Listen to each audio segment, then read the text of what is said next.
Hola, hola, hola. Vamos a continuar con nuestra lectura y estudio de el doctor Sigmund Freud. Estamos en Tótem y Tabú, capítulo número 3: animismo, magia y omnipotencia del pensamiento.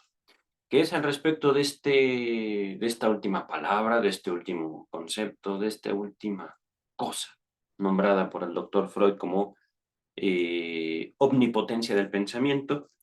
Como cierra la segunda parte del capítulo 3 y como el doctor Freud menciona, el secreto, la esencia de la magia, sin omnipotencia del pensamiento, que ahorita suena muy sencillo, les sugeriría mucho escuchar el final de la segunda parte del capítulo 3. Sin la omnipotencia del pensamiento no sería posible la magia. La esencia, digámoslo así, de la magia. A mí me surge la pregunta: ¿qué es el pensamiento? Que hemos estado abordando, que hemos estado, nos hemos estado aproximando los últimos capítulos, los últimos videos, pero seguramente ahorita vamos a hablar o vamos a escuchar justamente al doctor Freud escribiendo, analizando el pensamiento, la posibilidad de pensamiento. Ajá.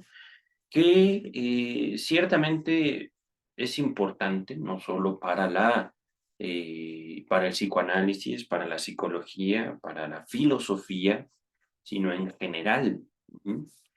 De hecho, una de las críticas que hace Michel Foucault a la psicología de su tiempo, que también aplica mucha de la psicología actual para el año 2022, casi 2023, es que la psicología se empeñó a hacer en alguna especie como de ortopedia del pensamiento, una especie de casa de gente que pensaba de determinada manera, ¿no? Lo cual también nos convoca a replantear la psicología no como una especie de inquisición o casa de brujas al respecto del pensamiento, ajá, sino justamente a estudiar la relación entre el lenguaje y el pensamiento.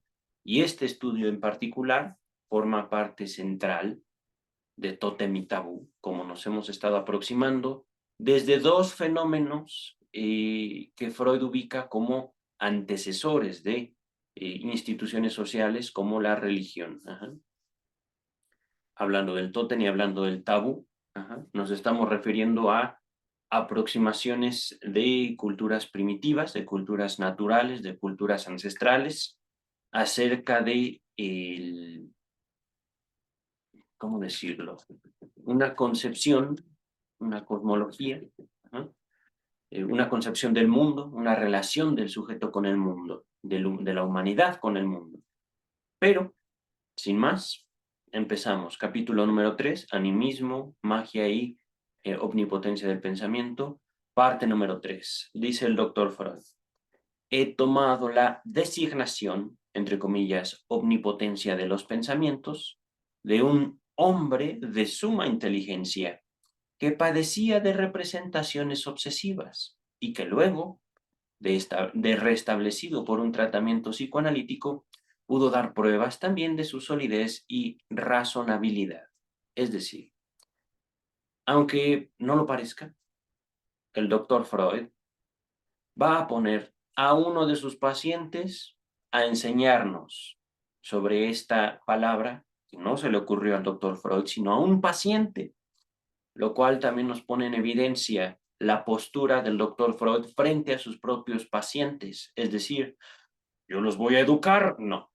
Yo los voy a psicoeducar, menos. Psicoeducar.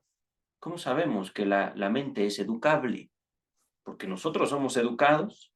Entonces cabría preguntarse, ¿qué es la mente? Uh-huh. Esto de psicoeducar es algo que tomo de algunas aproximaciones de colegas hacia sus intervenciones, colegas de la psicología, soy específico, no colegas psicoanalistas, que por supuesto yo debo de identificarme ciertamente como un psicoanalista, pero el gobierno mexicano me reconoce como un psicólogo, ajá, y esto por mi carrera en psicología Y posteriormente buscando yo, después de acabado mi universidad, después de acabada mi carrera, mi formación profesional, la cual concluí satisfactoriamente, busco el psicoanálisis, y lo encuentro.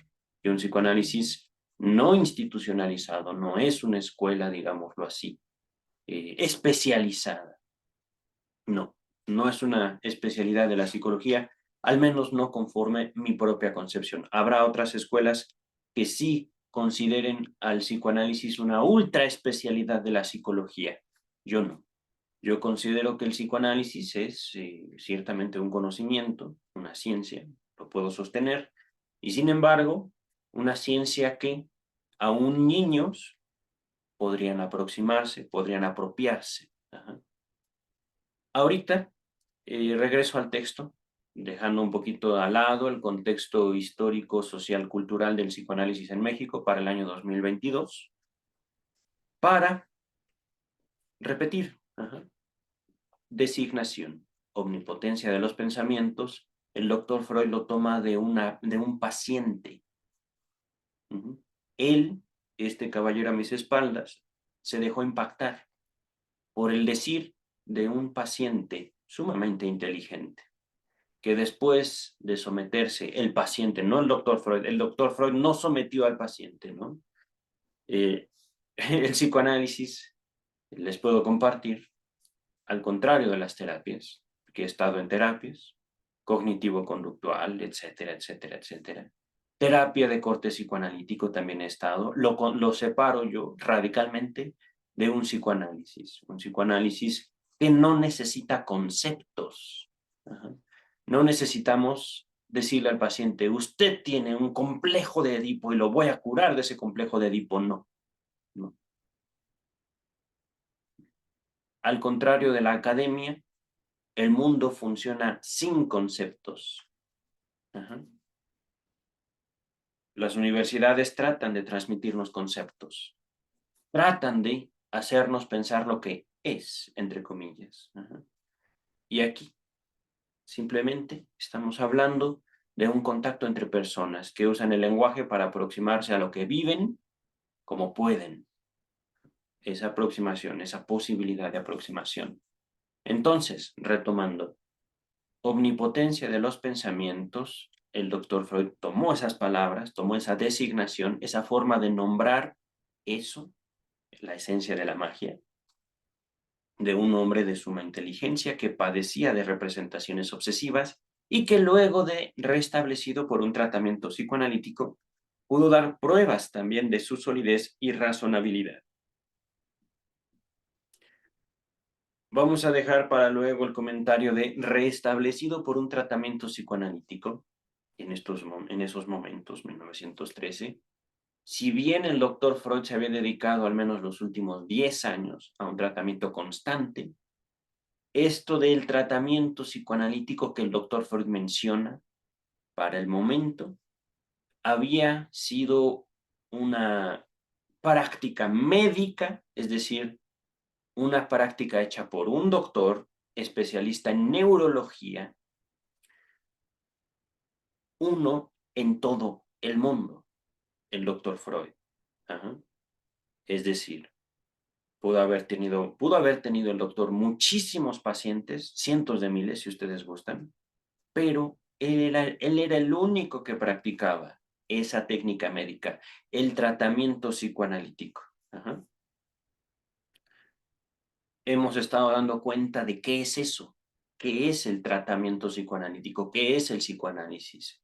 Podría yo decirles algo al respecto de mi experiencia, tanto de las terapias psicológicas como de lo que yo nombro psicoanálisis, pero ahorita vamos a dejar que el texto hable porque si no nos vamos a desviar demasiado de el propósito de tótem y tabú. Ajá. Entonces, repito, he tomado la designación omnipotencia de los pensamientos de un hombre de suma inteligencia que padecía de representaciones obsesivas y que luego de restablecido por un tratamiento psicoanalítico pudo dar pruebas también de su solidez y razonabilidad. Es decir, era un hombre sólido y era un hombre razonable, que debo decirlo, representaciones obsesivas nos está hablando de neurosis obsesiva compulsiva. Nos está hablando de ciertamente una inteligencia notable, pero que también una inteligencia que suele atropellar a quienes la exhiben. Ahorita aquí nos refiere Freud 1909, nota número 15, al respecto de este hombre que se sometió al tratamiento psicoanalítico, nota 15. Era el hombre de las ratas, ya leímos ese historial clínico. Volumen número 10. Permítanme.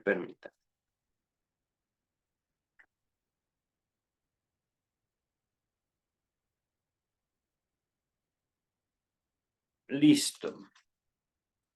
Entonces, regresamos al texto. No recuerdo que el hombre de las ratas hubiera hablado, él literalmente, en el historial clínico dejado o heredado por el doctor Freud a sus alumnos, ahora a nosotros. No recuerdo que el paciente hablara de omnipotencia de los pensamientos, pero bueno. Continúa el texto. Había acuñado tal expresión para explicar todos esos raros y ominosos acontecimientos que parecían perseguirlo a él, como a otros aquejados de su misma enfermedad. No acababa de pensar en una persona cuando ya la tenía enfrente. Así, impresionante, como si la hubiera conjurado. Si de pronto preguntaba por la salud de un conocido a quien no veía desde hace mucho tiempo atrás, le informaban que había muerto por esos días, lo cual lo llevaba a creer que aquel se le había anunciado telepáticamente. Mira, si enviaba a un extraño una maldición, ni siquiera tomada muy en serio, la maldición es decir, maldito sea X, pero es una tontería. Y de repente, dice el texto, podía esperar que habría de morir pronto, cargándolo con la responsabilidad de su deceso. Ya me estoy acordando, más o menos, eso sí lo recuerdo, esto que está mencionando el doctor. Acerca de la mayoría de estos casos, él mismo fue capaz de comunicarme en el curso del tratamiento cómo se había producido el espejismo y los pasos que había dado para afirmarse en sus expectativas supersticiosas. Es decir, como habíamos escuchado, de repente pienso y acontece, pienso y pasa. Y en el curso del tratamiento, eso sí lo recuerdo, el paciente cuenta al doctor Freud, es que fue así, es impresionante, yo mismo no lo puedo creer. A mí me parece algo ilógico, pero así me pasa, doctor. Pienso y pasa. Ahorita no les voy a decir cómo acabó eso, seguramente el texto no lo dirá. Bueno, no cómo acabó en cuestión de el tratamiento psicoanalítico, no se trata de decirle lo que usted dice es ilógico, ¿cómo decirlo? Eh, Es usted un supersticioso, así no puede ocurrir. Y bueno, lo cierto es que el paciente trae su realidad. El paciente no nos está tratando de convencer de que es un ser superpoderoso. De hecho, el paciente viene angustiado por eso, viene preocupado, viene ansioso por eso, que para él no es algo ilógico, es su realidad, es su verdad. Ajá. Ahorita regresamos al texto. Todos los enfermos obsesivos son supersticiosos de este modo, las más de las veces contrariando su mejor intelección, es decir, con mejor intelección no nos vayamos por autoestima, ajá, opinión de sí mismo, no.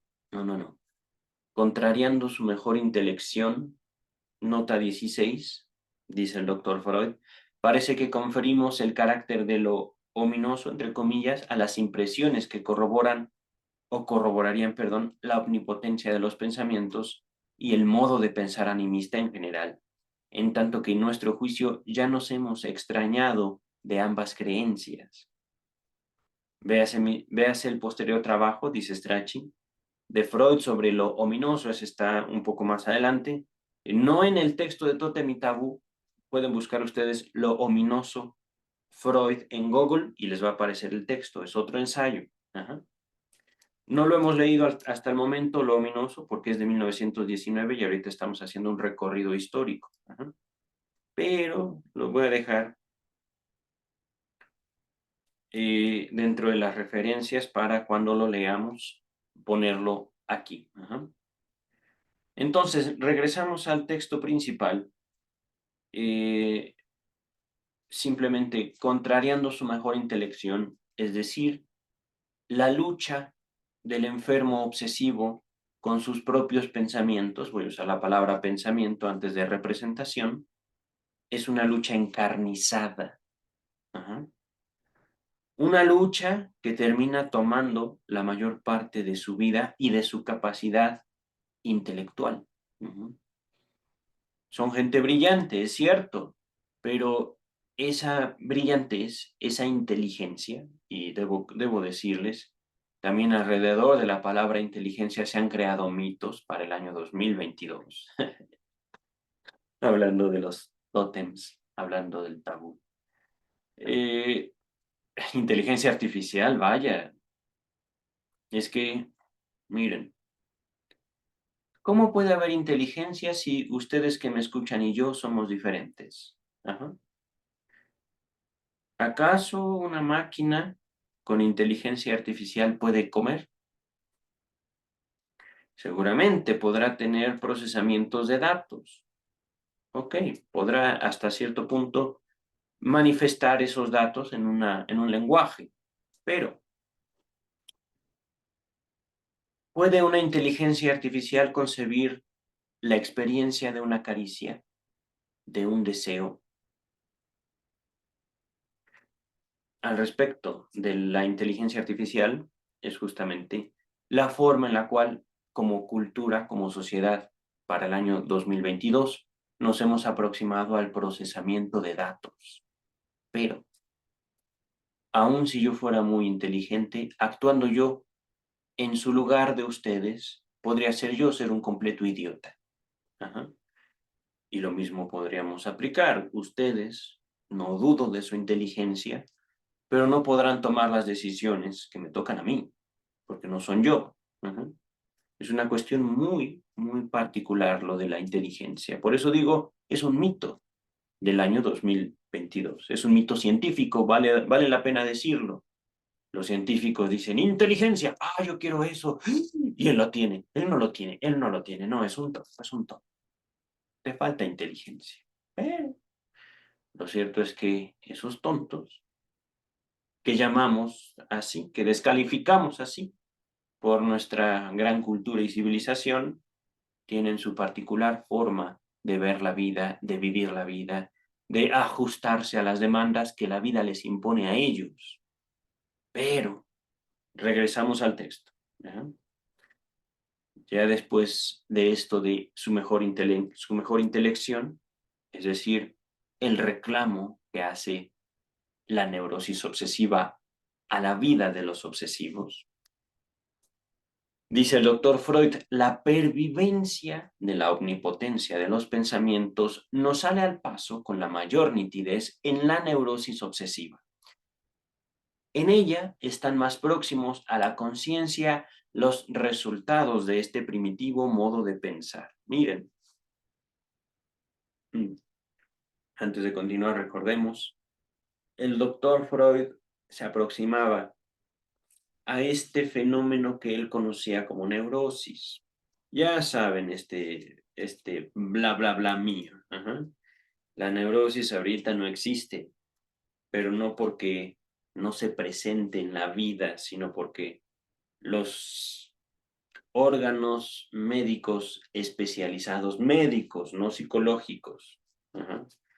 Aquí no hay American Psychology Association, no es American Psychiatric Association, no hay Asociación de Psicólogos Americanos, y tomando como americanos a todo el continente, no. Hay Asociación Psiquiátrica Americana y es la Asociación Psiquiátrica Americana la que determina esto es enfermedad mental, hoy. Ajá. O bien la Organización Mundial de la Salud, curiosamente también con su Es que es ridículo, me parece ridículo que la sociedad americana nos dicte a todos lo que es y lo que no es enfermedad mental. La ONU, a pesar de ser la Organización de las Naciones Unidas y a partir de ella la Organización Mundial de la Salud, tiene sus oficinas centrales en Estados Unidos, lo cual, por supuesto, es, a mi juicio, risible. Pero, regresamos al texto, ¿vale? Neurosis. En tiempos de Freud era todo un conjunto de médicos, no solo el doctor Freud, que decían, hay neurosis. Ajá. Vino el doctor Freud, impactó al mundo con su elaboración, con su tratamiento psicoanalítico, con su teoría, etcétera, etcétera, etcétera. Y los psiquiatras, maravillados, abrazaron el psicoanálisis hasta el año de 1950 aproximadamente, cuando en la elaboración del Manual Estadístico de los Trastornos Mentales número 3 o volumen 3, tercera edición, se borró la neurosis de la historia, de los cuadros clínicos. Si ahorita ustedes acceden por internet al Manual Diagnóstico y Estadístico de los Trastornos Mentales o a la Clasificación Internacional de Enfermedades, volumen 11, en ninguno de los dos manuales aparece neurosis fuera del contexto histórico. Es decir, podrán encontrar ustedes neurosis, si gustan hacerlo, buscarlo en una ventana aparte, busquen Manual Diagnóstico y Estadístico de los Trastornos Mentales 5 o DSM-5, o bien Clasificación Internacional de Enfermedades CIE 11. Son archivos que se pueden consultar de forma gratuita y de forma libre. Pongan ustedes neurosis en los buscadores de cualquiera de estos dos manuales. Aparecerá como registros históricos, no como una enfermedad actual, no como una posibilidad de diagnóstico hoy. Ajá.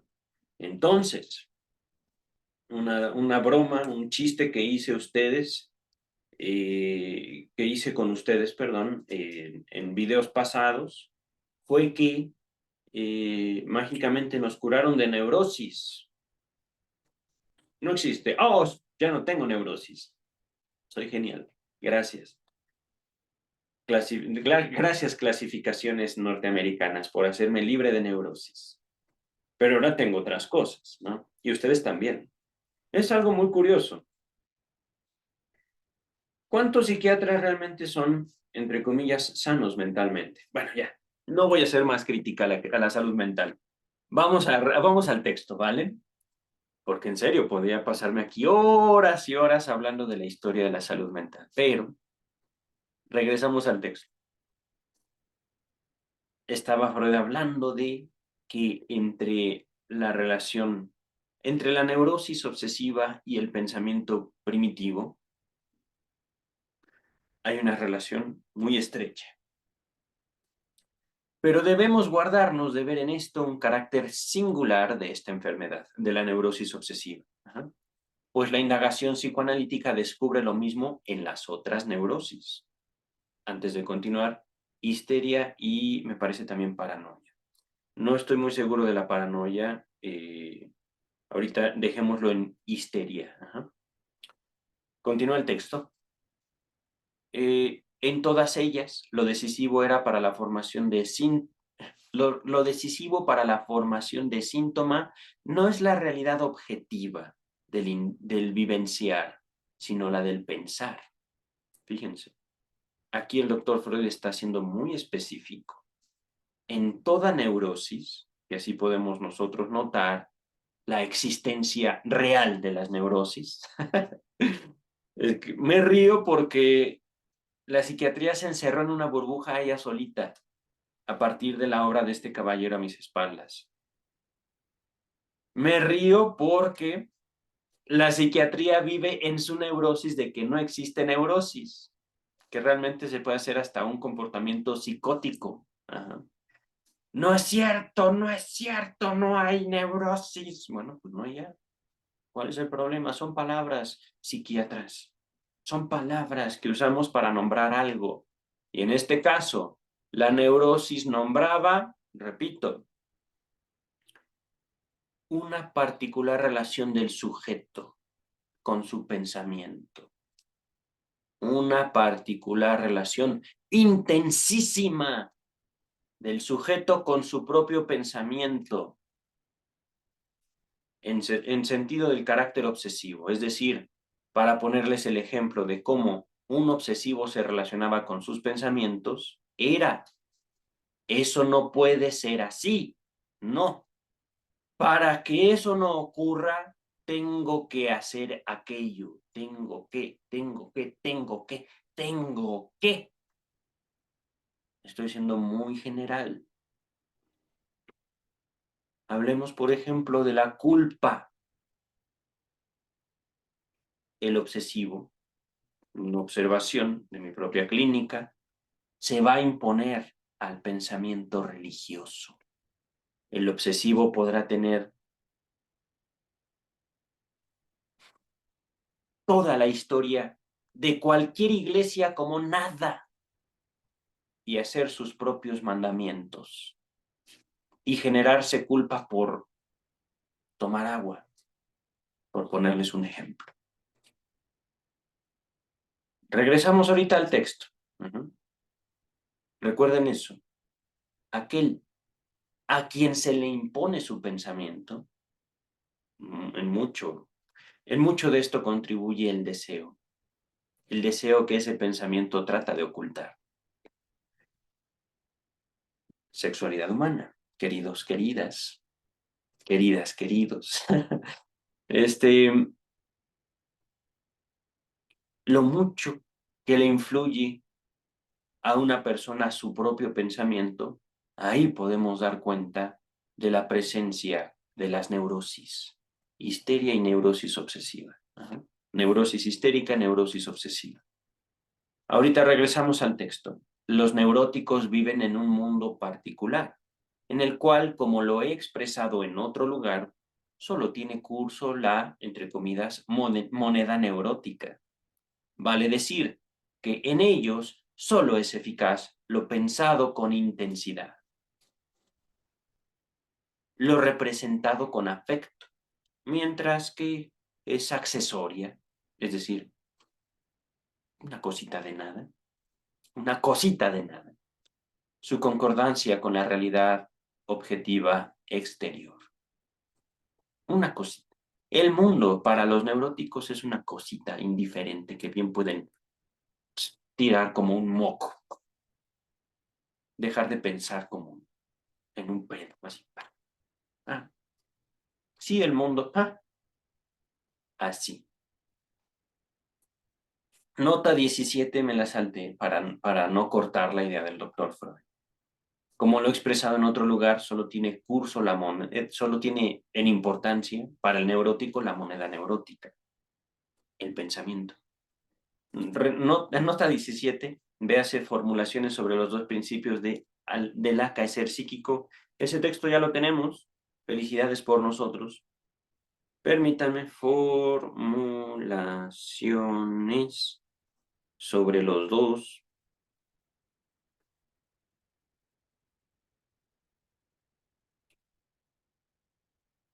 Miren, justamente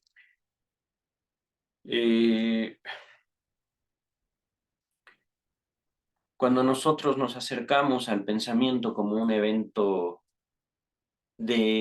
hablando de inteligencia artificial, estás equivocándote en el procesamiento de datos.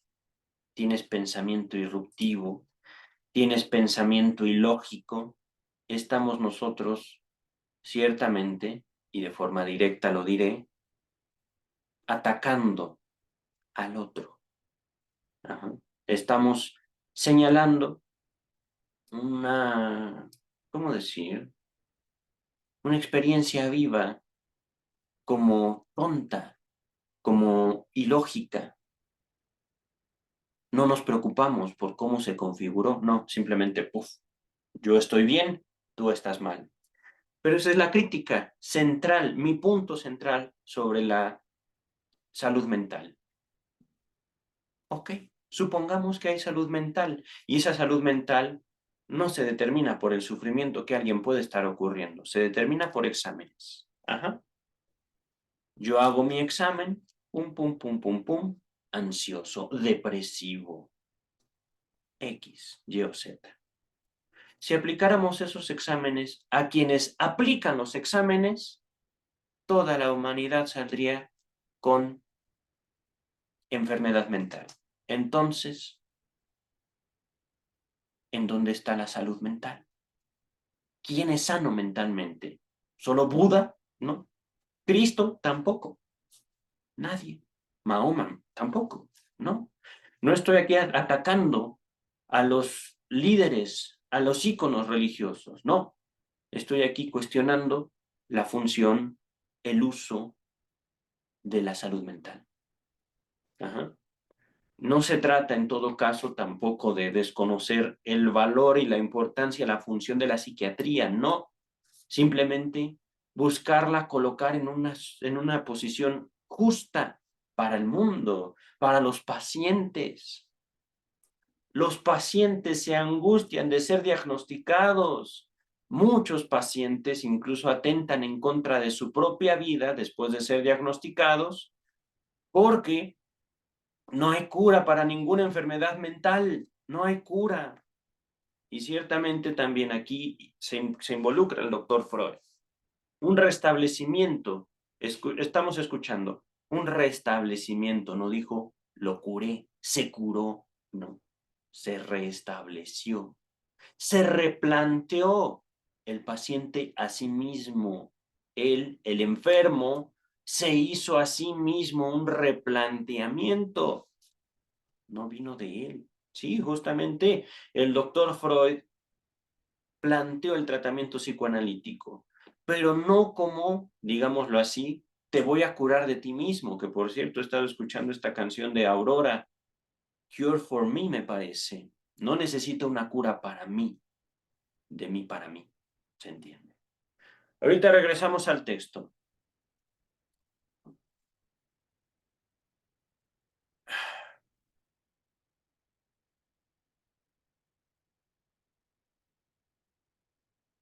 Estábamos en la nota 17, hablando del texto de formulaciones sobre los dos principios del acaecer psíquico, hablando de la relación de los neuróticos con su pensamiento y cómo, ciertamente, pueden decir el mundo es una estupidez. ¿Quién no lo ha dicho? El mundo es una tontería. Es decir, yo desprecio el mundo. Y esta señal de una inteligencia es descartada por la psiquiatría moderna 2022 como no neurosis. Ahí había alguna posibilidad. Locura, enfermedad mental. Ajá. Regresamos al texto. El histérico repite en sus ataques y fija, mediante sus síntomas, unas vivencias que solo ha tenido así en su fantasía, aunque en su última resolución se remonten a sucesos reales y estén edificadas sobre estos. Es decir, una vez más, para que observemos la relación del neurótico con su pensamiento. Los neuróticos histéricos, hombres y mujeres por igual, tienen ataques histéricos, ¿no? Por ejemplo. O los hombres histéricos, ¿no? Básicamente vikingos en las calles, básicamente. La agresión. Fija en sus síntomas, síntomas que afectan el cuerpo, neurosis de transferencia, no esa es otra.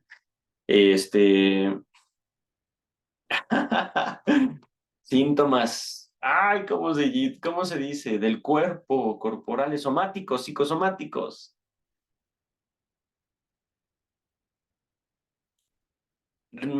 Fija mediante sus síntomas unas vivencias que solo ha tenido así en su fantasía. Fíjense, ahí está. Fantasía, pensamiento y ataque. Síntoma. Ajá. Fantasía, pensamiento. Recuerden eso. Fantasía como una manifestación del deseo. la fantasía como una manipulación de las abstracciones que viene de una voluntad. Ajá. Y a partir de la fantasía el pensamiento. Y a partir del pensamiento intensísimo, vivo, ataques, síntomas. Ajá.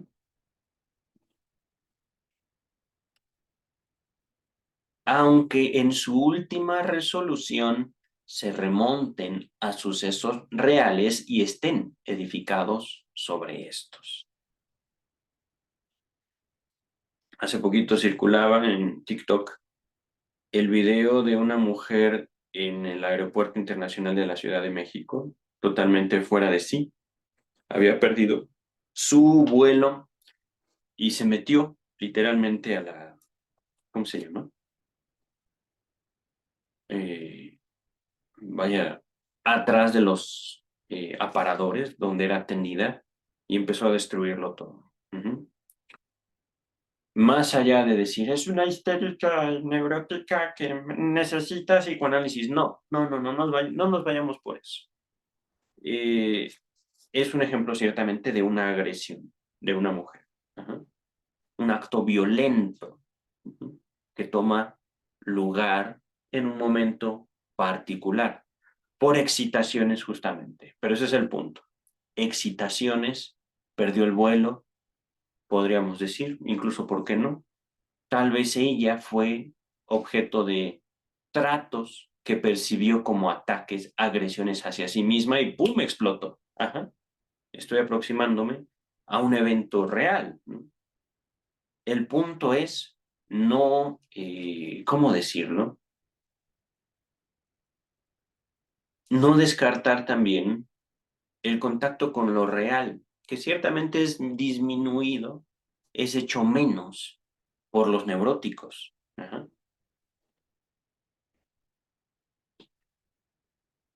Aquí es justamente donde les digo, aproximarnos al psicoanálisis no tanto como una psicoterapia como la podemos concebir para el año 2022, sino como una forma de ciencia, es decir, estructurar los eventos para considerar dos elementos: el contacto de un individuo consigo mismo, sexualidad, y con el mundo. Ajá. Que también forma parte de la sexualidad humana. Es decir, esta, ¿cómo decirlo? Dinámica de mundo interno, mundo externo, que en el interior de nosotros nos lleva justamente a estas intensidades. Señalo, por ejemplo, el ataque de esta mujer en el aeropuerto de la Ciudad de México hacia los trabajadores de una autolínea.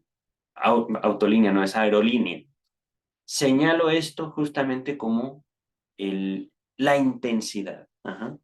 Y ahora les pido que imaginen, supongan la intensidad, esa misma intensidad de un hombre en su propia represión, por ejemplo. Eso no se piensa, porque si eso es así, entonces yo tengo deseos homosexuales, por ejemplo, ¿no? Esto lo menciono justamente porque dentro de mi clínica, dentro de mi contacto, es uno de los temas centrales. La formación, digámoslo así, de las masculinidades y no desde el punto de vista feminista. No una deconstrucción con el objetivo de hacerlos mejores, no. Se trata de una conformación del contacto del sujeto con su propio deseo, no homosexual, sino deseo. Ajá. Ahí cuando nos aproximamos a la conformación del deseo humano, es decir, la definición del deseo humano, ahí finalizan todas las terapias. Ahí no hay posibilidad de mejoramiento. Justamente la razón por la cual sostengo el psicoanálisis no es psicoterapia, lo puedo manifestar en otra frase que incluyo en mi libro. ¿Hasta dónde se nos va a educar? ¿Cuál es el objetivo específico de la salud mental, de la educación, de la psicoeducación? Al momento de encontrar esa imposibilidad de definir al sujeto humano, encontramos que el sujeto humano se define a partir de la falla, se define a partir de lo que no es, y que nunca, nunca, nunca será, más allá del crimen, más allá de la convención social, más allá de la palabra hombre-mujer. Me río porque es genial. Este tipo de elaboraciones que he desarrollado durante mucho tiempo, que ahorita también me facilita mucho mi aproximación a Tótem y Tabú y a todo el texto freudiano, y me permite justamente definir eso. El ser humano, ustedes y yo, nos conformamos, nos hacemos a nosotros mismos, en la medida que somos capaces, por ejemplo, de representar al otro una falla, de decir, no soy eso que tú quieres, no lo soy, ¿me amas o no? Si me amas, qué bien, quédate, si no me amas, vete, punto. Esto soy. ¿Me explico? Esto en un contexto social, es decir, enfermo mental, enfermo mental, enfermo mental, que viene de todos lados, incluso de gente que ni siquiera se ha preparado en cuestiones de psicología, psiquiatría, medicina, filosofía, nada, ¿no? Enfermo mental. ¿Por qué? Porque piensas distinto a mí. Ok, ok. Justamente. Una diferencia que tuve con colegas psicoanalistas feministas es decirles, bueno, es que el feminismo atribuye al hombre cosas que no necesariamente son ciertas. ¿Estos cómo se llaman? ¿Privilegios? No me acuerdo. Tienen sentido de privilegios. Entonces, el feminismo define a un hombre y al mismo tiempo un hombre no puede ser feminista. Es una propuesta muy, muy, muy corta de humanidad. Pero regresamos al texto. Ujú. Moneda neurótica. Es que esto, hablar de neurosis, siempre me convoca a hablar de la situación presente, mundial. No es una cuestión solo mexicana. Ujú. Es una cuestión que se viene incrementando en intensidad, esta relación entre los seres humanos con su propio pensamiento a partir de las redes sociales. A partir de las redes sociales se emprenden casas de brujas, se emprenden linchamientos digitales, a veces simplemente por pensar distinto. Continuamos con el texto. Y pensar distinto cuando no nos consta que el pensamiento exista. Ok, ok. Es que ese es el punto. Es una enfermedad neurótica, es una manifestación neurótica. Las redes sociales, el comportamiento en redes sociales es una neurosis. Te ataco porque piensas distinto. ¿Te consta que pienso distinto? Son palabras. Yo no sé si pienso. Regreso al texto. Dice el texto. De igual manera, se comprendería mal la conciencia de culpa de los neuróticos si se pretendiera reconducirla a fechorías reales. Es decir, el neurótico siente culpa por pensar, y el neurótico obsesivo, hay que ser específicos. Los histéricos no sentimos culpa por pensar. El neurótico obsesivo es que pensé mal de mi papá. Ay, no. No, no, no, no, no. Dios me va a castigar por pensar mal de mi papá. Uf, no, no. Pero, fíjense, el pensamiento, y esto también me permite orientarme. Orientarme en un sentido de la aproximación social, cultural y personal o subjetiva al pensamiento. Ustedes, en la medida que son impactados por sus pensamientos, saben que existe un pensamiento, el de ustedes. Pero en nuestro contacto social, las palabras, que podríamos decir, son los que nos permiten notar pensamientos en ciertas personas, no necesariamente obedecen a esa realidad subjetiva. Pusimos los ejemplos anteriormente de las mentiras.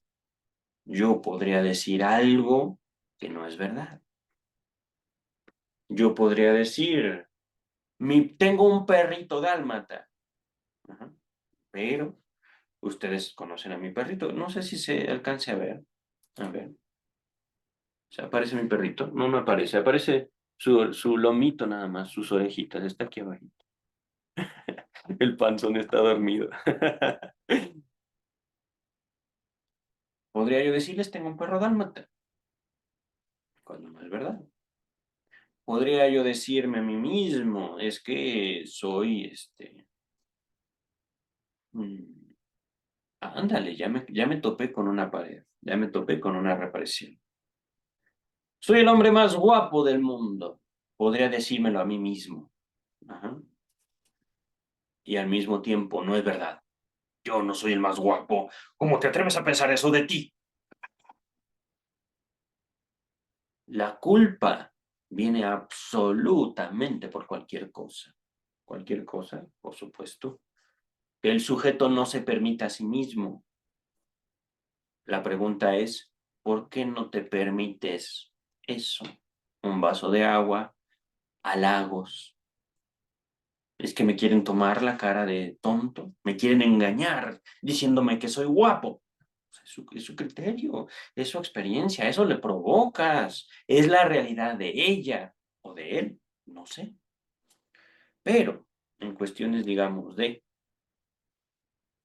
el sujeto en contacto con la palabra del otro, lo que le provoca una palabra, ahí es justamente donde podemos conocer tanto la conformación del pensamiento como una experiencia subjetiva, como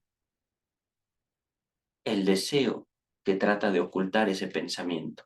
Regresamos al texto. De igual manera,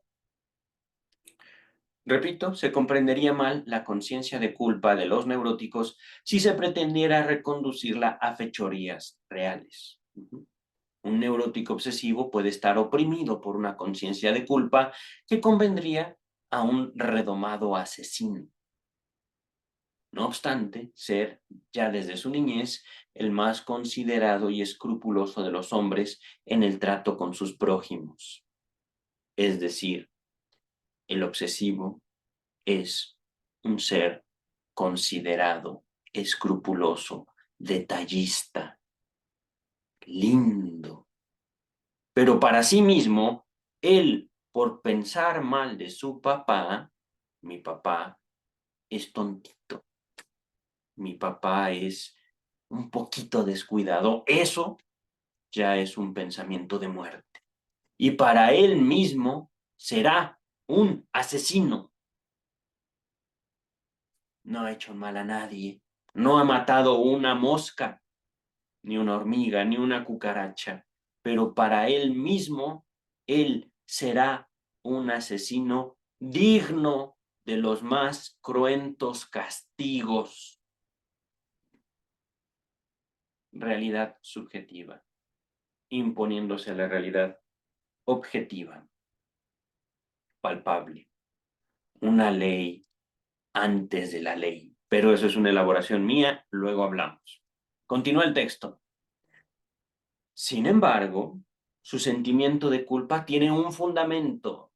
Se basa en los intentos y frecuentes deseos de muerte que en su interior, inconscientemente, le nacen hacia sus prójimos. Deseo, fantasía. Y luego, pensamiento. Continúa el texto. Está fundado en la medida en que cuentan unos pensamientos inconscientes y no unos hechos deliberados.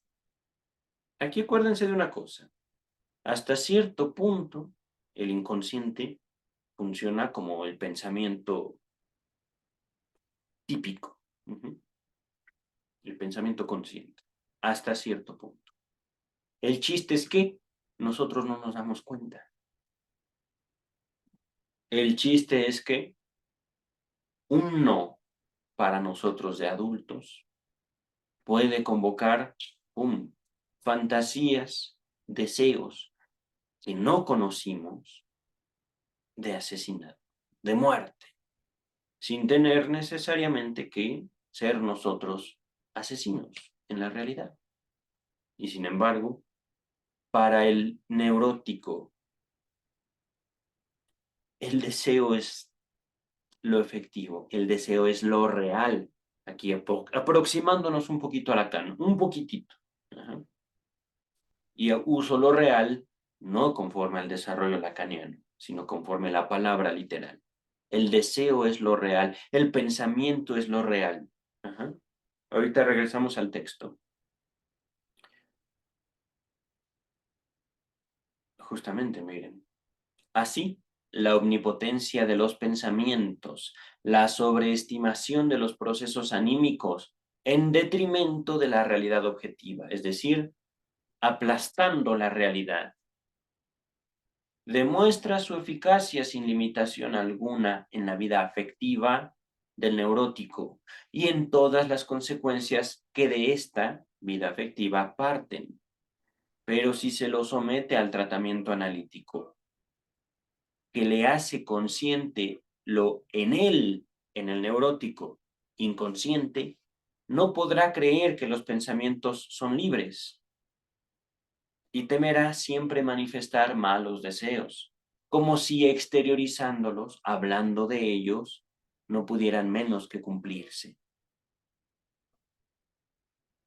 Ahora bien, en esta conducta, así como en la superstición que practica en su vida, nos muestra cuán cerca se encuentra del salvaje que cree alterar el mundo exterior mediante sus meros pensamientos. Las acciones obsesivas primarias. Permítanme. Miren, es un texto corto, me he tomado demasiadas libertades para hacer comentarios, pero ni modo, así fue. Las acciones obsesivas primarias de estos neuróticos son en verdad de naturaleza enteramente mágica, sino ensalmos son unos contraensalmos destinados a defenderlos, a los neuróticos, de las expectativas de desgracia con las que se suele comenzar la neurosis. Toda vez que puede penetrar toda vez que pude, dice el doctor Freud, penetrar el secreto, se demostró que el contenido de esta expectativa de desgracia era la muerte. Es decir, Dios me va a matar, por ejemplo, o me voy a morir por pensar mal de mi papá. ¿No? La muerte. Según Schopenhauer, continúa el texto, según Schopenhauer, el problema de la muerte se sitúa en el principio de toda filosofía. Y nosotros hemos averiguado, página 80, que también la formación de las representaciones sobre el alma y de la creencia en los demonios, características ambas del animismo, se reconduce a la impresión que la muerte produce en el hombre. En cuanto a saber si estas primeras acciones obsesivas y protectoras responden al principio de la similitud o a su recíproco, el contraste, es decir, son diferentes, es difícil averiguarlo, pues bajo las condiciones de la neurosis, por lo común, son desfiguradas por el desplazamiento a algo pequeñísimo, a una acción en sí misma indiferente en grado sumo. Nota 18. Otro motivo de este desplazamiento a una acción ínfima se demostrará en las elucidaciones que siguen. Véase también volumen 10, página 188. Ahorita entonces vamos a continuar después de la nota 18. Aquí está. También las fórmulas protectoras de la neurosis obsesiva hallan su correspondiente en las fórmulas del ensalmo de la magia. y por lo que toca a la historia de desarrollo de las acciones obsesivas, se la puede describir poniendo de relieve como ellas, distanciadas de lo sexual en todo lo posible, empiezan como unos ensalmos contra malos deseos para terminar siendo unos sustitutos de un obrar sexual prohibido, al que imitan con la máxima fidelidad posible. Si damos por supuesta la ya mencionada historia de desarrollo de las cosmovisiones humanas, en capítulo o primera parte de animismo, magia y omnipotencia del pensamiento. En la primera parte lo encontraremos. En que la fase animista es relevada, es decir, seguida por la religiosa y esta por la científica, y sin embargo todas son diversas configuraciones de lo mismo, para que no digamos ya somos científicos, ya dejamos el animismo, no, no es así, es lo mismo. Regresamos. No nos resultará difícil perseguir los destinos de la, entre comillas, omnipotencia de los pensamientos a través de esas fases. En el estado animista, el hombre se atribuye la omnipotencia a sí mismo, es decir, yo pienso y así se hace. En el religioso la ha cedido a los dioses, pero no renuncia seriamente a ella, pues se reserva por medio de múltiples influjos guiar la voluntad de los dioses de acuerdo con sus propios deseos. Por ejemplo, Dios mío, he sido muy bueno, te pido que me des una mujer, por ejemplo. Continúa el texto. En la cosmovisión científica ya no queda espacio alguno para la omnipotencia del hombre que se ha confesado su pequeñez y se resigna a la muerte. Ajá. Yo no creo eso, doctor Freud, pero continuamos. Así como se somete a todas las otras necesidades naturales. Se somete. Ajá. Continúa el texto. Sin embargo, en la confianza en el poder del espíritu humano, en la medida en que éste tome en cuenta las leyes de la realidad efectiva, revive un fragmento de la primitiva creencia en la omnipotencia. Ahí está. Queridos, queridas, ¿qué es la realidad? Para aproximarnos todos a la realidad, tenemos que recurrir incluso a nombrar poderes que hemos construido entre todos sin darnos cuenta. Por ejemplo, el Estado. El Estado es lo ominoso al día de hoy. El Estado es una manifestación de lo inconsciente al día de hoy. Y aunque no lo parezca, el Estado es consecuencia natural del deseo de ustedes y del mío, del deseo. Continuamos con el texto. Cuando perseguimos hacia atrás el desarrollo de las aspiraciones libidinosas en el individuo, partiendo de su plasmación en la madurez hasta llegar a sus primeros esbozos infantiles, obtuvimos en primer lugar un importante distingo, consignado en 3 ensayos de teoría sexual. Las exteriorizaciones de las pulsiones sexuales se disciernen desde el comienzo de la vida. Ajá. Pero ellas no se dirigen entonces a un objeto exterior, ¿no? Los diversos componentes pulsionales de la sexualidad trabajan en la ganancia de placer cada uno para sí. El placer por el placer mismo. Y hallan su satisfacción en el cuerpo propio. Es totalmente natural. Porque los niños no pueden cuidarse a sí mismos, porque los niños no tienen forma de conocer, no controlan su cuerpo. Entonces, las primeras formas de control, el primer objeto que el niño va a encontrar va a ser su propio cuerpo. Ahí está.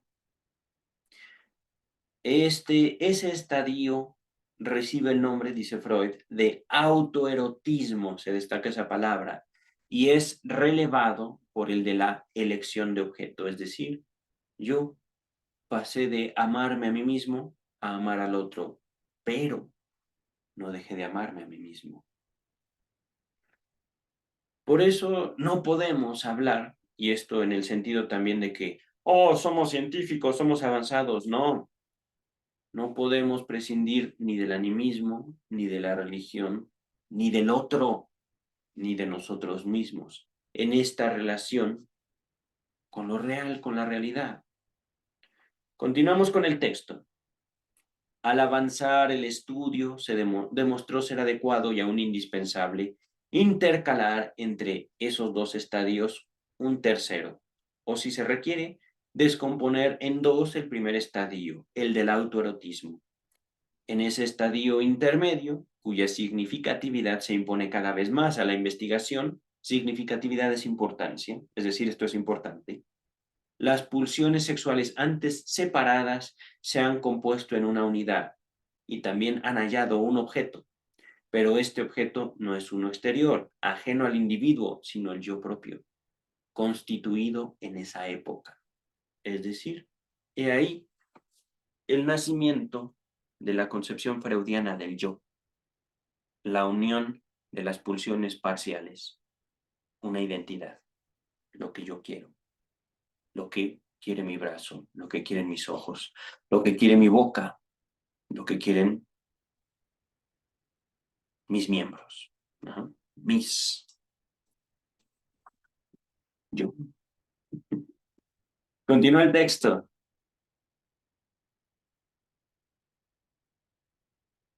Considerando las fijaciones patológicas de ese estado, que se observan más tardíamente, llamamos narcisismo a esta nueva etapa. La persona se comporta como si estuviera enamorada de sí misma. En ella, nuestro análisis no puede separar todavía las pulsiones yoicas de los deseos libidinosos.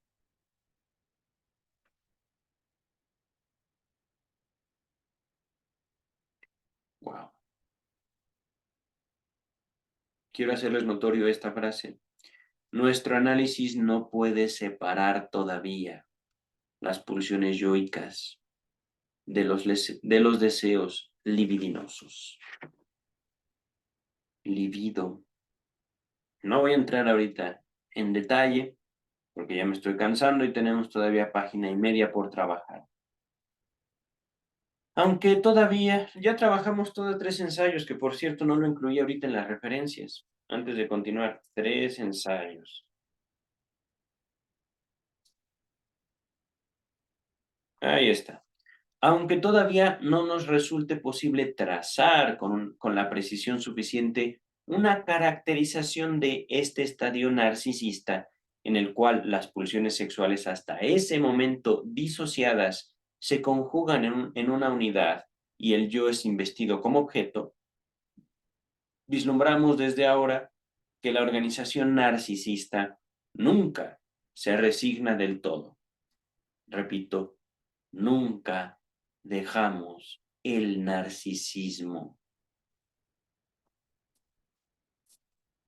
Nunca dejamos el narcisismo. Ahí ciertamente estoy de acuerdo con el doctor Freud.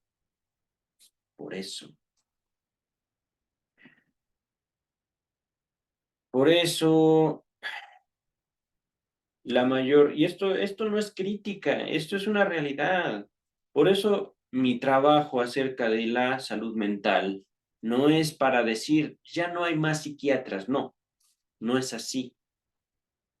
Es para poder colocar la psiquiatría y su práctica en una postura justa ante un ser humano dueño de sí mismo, aunque se guste entregar a los demás. En la práctica psiquiátrica, médica, psicológica, son dueños, cada ser humano de sí mismo. Pero, regreso al texto.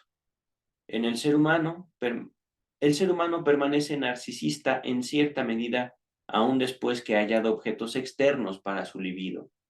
Las investiduras de objeto que él emprende son, por así decir, emanaciones de la libido que permanece en el yo y pueden ser retiradas de nuevo hacia este. Es decir, te dejé de querer. Es posible y ciertamente el amor es un fenómeno curioso. Continuamos.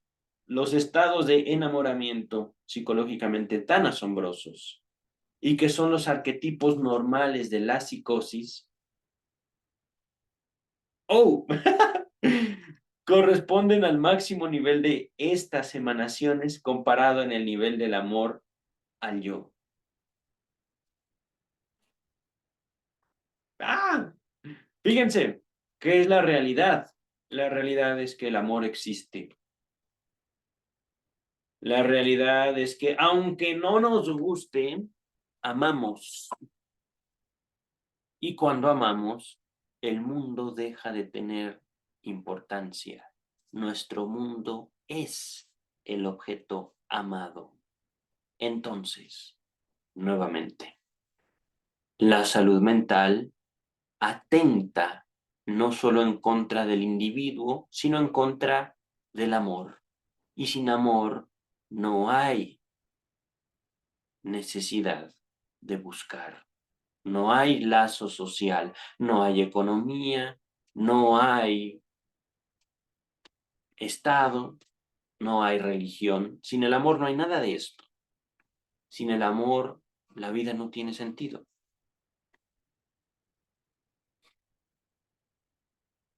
Es decir,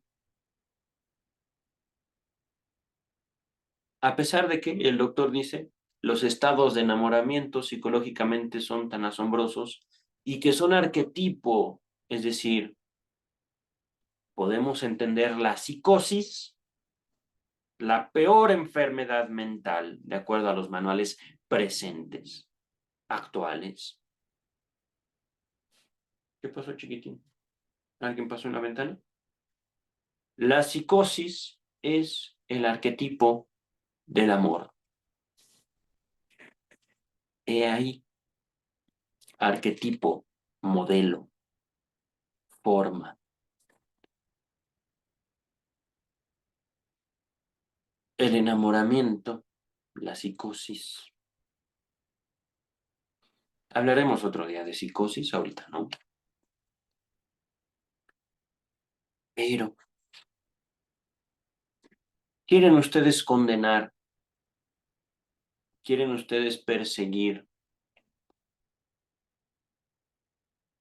la salud mental de sus semejantes? ¿Quieren ustedes imponerle salud mental a sus semejantes? Serán ustedes odiados. Y eso será natural. De hecho, es algo que ya ocurre entre muchos colegas en la psicología. ¿Codependencia? No. La codependencia no está en los manuales, queridos, queridas. Manuales diagnósticos. La codependencia no es una enfermedad mental. De acuerdo, por supuesto, a las comunidades médicas psiquiátricas, estadounidenses o no. Es curioso. Hay mucho que estudiar acerca de la cultura y la formación de la identidad norteamericana, pero no es el momento ahorita. Ahorita, regreso al texto, es que esto es delicioso. Los estados de enamoramiento psicológicamente tan asombrosos y que son los arquetipos normales de las psicosis corresponden al máximo nivel de estas emanaciones de la libido, de la energía humana, comparado con el nivel del amor al yo. Nota 19. Freud dedicó luego enteramente a este tema su trabajo Introducción del Narcisismo. Ese está en el volumen que sigue, en el volumen 14, y es un texto de 1914. Introducción al Narcisismo. Esto lo voy a anotar también como referencia. No lo hemos leído, pero no estamos tan lejos. Introducción al narcisismo. Continuamos con el texto, ya estamos en una página todavía, página y cachito. Es sugerente relacionar ahora con el narcisismo y concebir como una pieza esencial de este último la elevada estima. La llamamos sobreestimación, entre comillas, desde nuestro punto de vista, en que los primitivos y los neuróticos tienen a las acciones psíquicas. Diríamos que entre los primitivos el pensar está todavía sexualizado en alto grado. A esto se debe la creencia en la omnipotencia de los pensamientos, la confianza inamovible en la posibilidad de gobernar al mundo y la impermeabilidad a las experiencias fáciles de hacer que podrían aleccionar a los seres humanos sobre su real posición dentro del universo. Los neuróticos han recibido en su constitución misma un considerable fragmento de esa actitud primitiva. Eso por una parte. Por la otra, la represión de lo sexual, en ellos sobrevenida, ha aportado una sexualización nueva. Las consecuencias psíquicas tienen que ser las mismas en ambos casos. El de la sobreinvestidura, es decir, elevada estima. No, perdón, no, sí. El de la sobreinvestidura originaria del pensar, es decir, pienso, wow. Y el de su sobreinvestidura libidinosa alcanzada vía regresiva. Narcisismo intelectual, omnipotencia de los pensamientos. Wow. Nota número 20. Viene aquí una frase en inglés. La voy a leer en español, ya no los voy a torturar. Quienes escriben sobre esta materia tienen casi como axioma que en el salvaje opera una suerte de solipsismo o berkeleyianismo, según lo denomina el profesor Soli, tal como lo encuentra en el niño, el cual hace que se rehúse a reconocer la muerte como un hecho. Frase de Maret o Maret, con doble T, 1900. Debo decirles, es la primera vez que se menciona a este escritor y ciertamente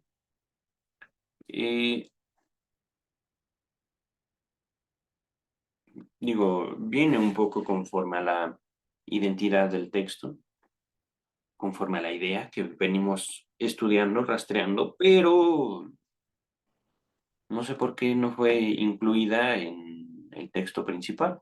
No sé por qué esta nota a pie de página, pero bueno. Continúa el texto.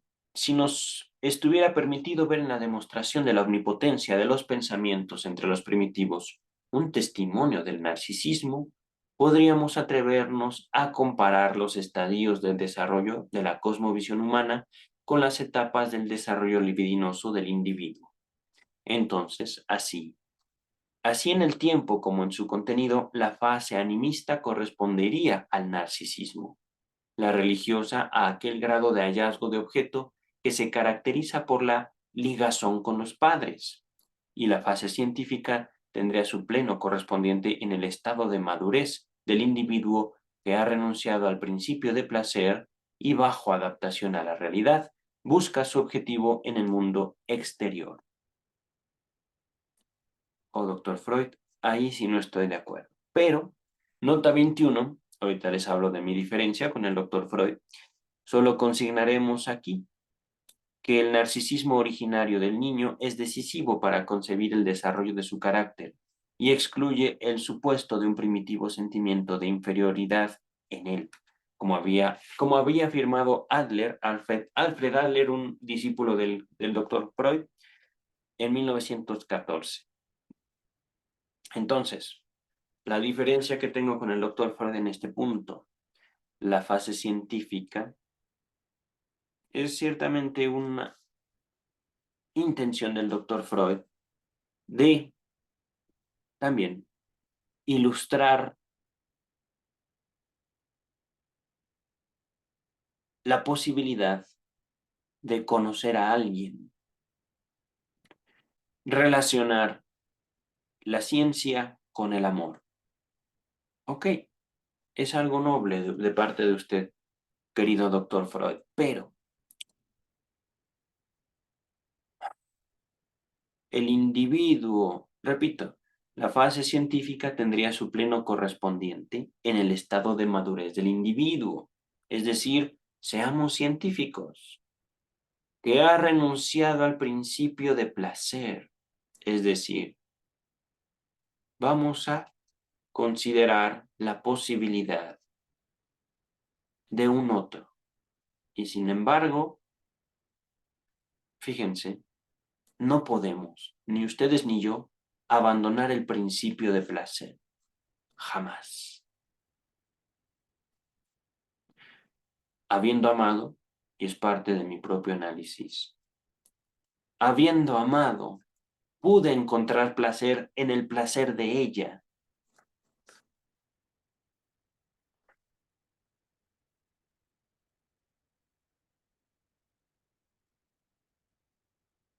Por esto les digo que el psicoanálisis no es terapia.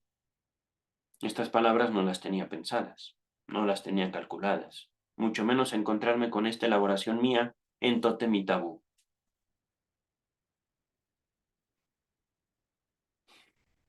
Pero el placer de ella es mi placer, me despierta placer. Eso es amor.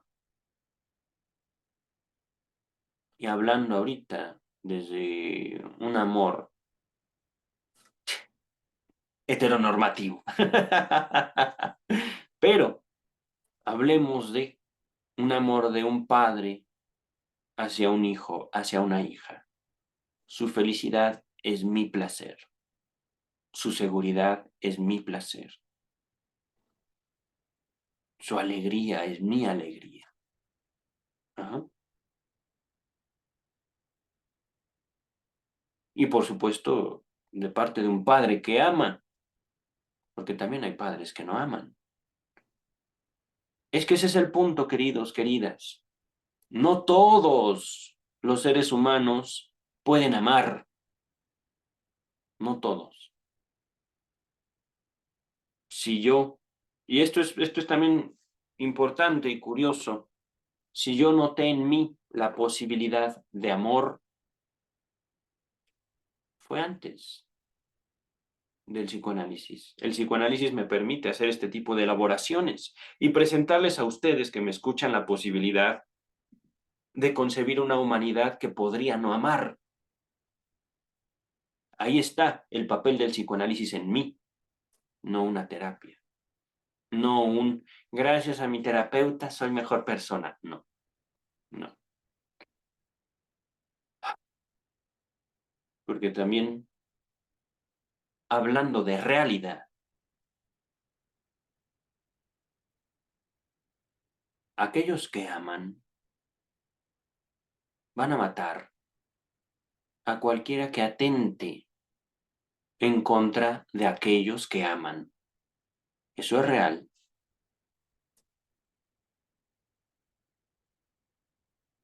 Y por eso, la práctica de la psicología, que concibe la formación del lazo social como una enfermedad mental, codependencia, a pesar de que no está en los manuales, tomen eso, APA,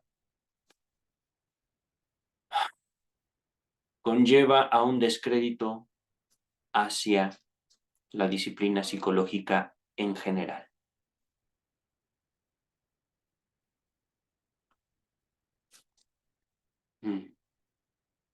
Entonces, lo real, no según Lacan, tampoco según Freud, en este punto, ciertamente hay que conocer el amor, queridos, queridas.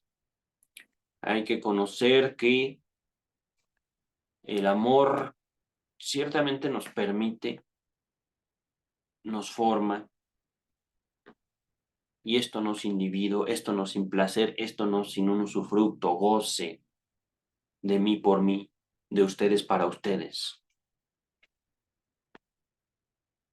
Pero aún si concebimos la realidad de un Dios, de una pareja, de hijos, de un otro,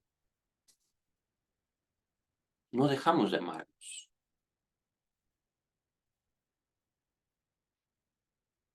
Continuamos con el texto.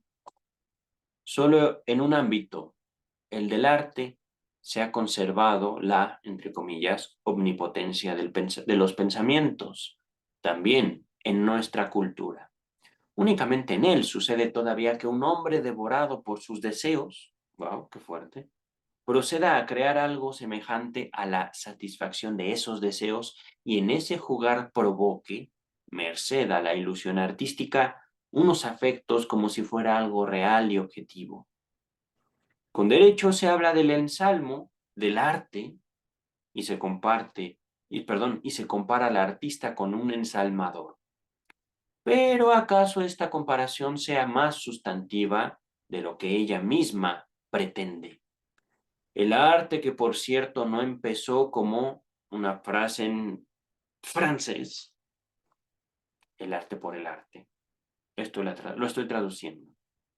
Estaba sencilla, pero es que eh,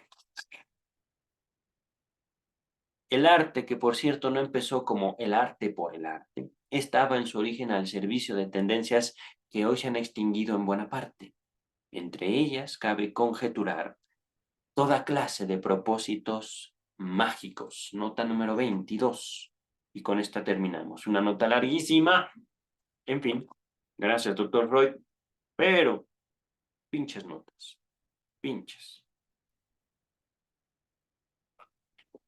Referencia a Reinach, el arte en la magia, o el arte de la magia. Voy a latinizar, disculpen mi... Este no es francés, es un francés latinizado. Le art et le magie. El art et le magie. Disculpen mi francés, no estudio francés. Reinach opina que los artistas primitivos que nos han legado figuras de animales grabadas o pintadas en las cavernas de Francia no querían, entre comillas, provocar agrado, sino, entre comillas, conjurar. Así explica que esos dibujos se encuentren en los lugares más oscuros e inaccesibles de las cavernas, y que entre ellos falten figuraciones de los temidos animales de presa. Viene una frase en francés larguísima, esto nos va a cortar el video. Los modernos hablan a menudo hiperbólicamente de la magia del pincel o del cincel de un gran artista, y en general de la magia del arte, en el sentido que les es propio, el de una fuerza mística ejercida por la voluntad del hombre sobre otras voluntades o sobre las cosas. Esta expresión no es ya admisible, pero hemos visto que en otros tiempos era rigurosamente cierta, al menos en opinión de los artistas. Con esto terminamos la tercera parte del tercer capítulo de Tótem y Tabú. Estoy revisando, hay cuarta parte, una cuarta parte extensa, y con esta cuarta parte finalizaríamos el tercer capítulo. Un capítulo muy rico que ciertamente me ha traído muchas sorpresas, como esta de un recuerdo, un amor extinto ya en mi vida. Pero bueno, querida, donde quiera que tú estés, mi querida esposa, que estés bien. Ojalá y esté viva. No sé nada de ella desde hace años, pero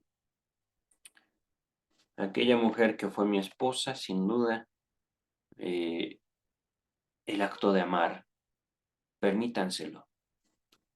El acto de amar ciertamente es un acto cercano a la muerte, pero sin eso no hay vida, ni para el mundo ni para nosotros. Hay mucho que hablar del amor, mucho de que ya se ha hablado en este espacio, pero amen con desesperación, amen, les pido, les suplico que amen. Si no a un ser, a un anime, a una obra, la obra de un artista, algo que los convoque a la vida. Pero si ustedes no buscan la vida no va a llegar sola a ustedes. Cuídense mucho, nos estamos viendo pronto, espero. Miren, ya me corté el pelo. Bye.